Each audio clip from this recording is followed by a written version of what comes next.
পড়ালেখার ক্ষেত্রে বা তোমার অ্যাম্বিশন সাকসেসের ক্ষেত্রে মানে যখন তোমার অনেক দরকার তখন তোমার ঘুমটা হয় সবচেয়ে বড় শত্রু। তুমি বলতেছো ভাই ঘুমাইতে মানা করতেছেন আপনি। নো, আমি তো এটা বলি নাই। অধিক ঘুমাইতে মানা করতেছি, বুঝছো? ঘুম আর অধিক ঘুম, প্রয়োজনীয় ঘুম, এদের মধ্যে পার্থক্য আছে। তোমার প্রয়োজনীয় তুমি 6 থেকে 7 ঘন্টা ঘুমাবে না, আমি বলবো মরবা না, খুব ভালোভাবে বেঁচে থাকবা।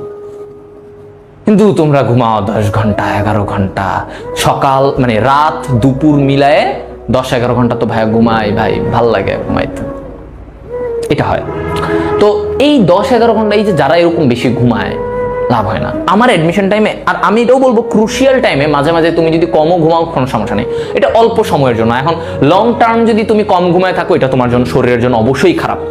কিন্তু কম মানে মাঝে মাঝে একটু কম ঘুমাইলেও কিছু সমস্যা হয় না। তো আমার অ্যাডমিশন টাইমে যেটা হয়তো আমি বুঝতেছিলাম যে আমার মেডিকেল অ্যাডমিশনের যে জার্নিটা হবে, এই জার্নিটার মধ্যে আমার সবচেয়ে বড় বাধা থাকবে ঘুম। ঘুমটাকে যদি আমি একটু কভার করতে পারি তাহলে আমার কোনো চিন্তা নাই, তাহলে আমি ইনশাল্লাহ আমি মেডিকেল। তো আমার দেখা যেত ঘুম একটা স্বাভাবিক প্রক্রিয়া, তাই না? আসবে। আমার মনে আছে আমি ঘুম কাটানোর জন্য আমি দাঁড়ায় থাকতাম আমার অ্যাডমিশন টাইমে, এটা সত্যি কথা। তখন হয়তো আসলে এখন হয়তো এত কিছু, এখন অনেক ম্যাচিউর হয়ে গেছে, তখন তো ছোটখাটো মানুষ ছিলাম, ইমোশনাল মানুষ।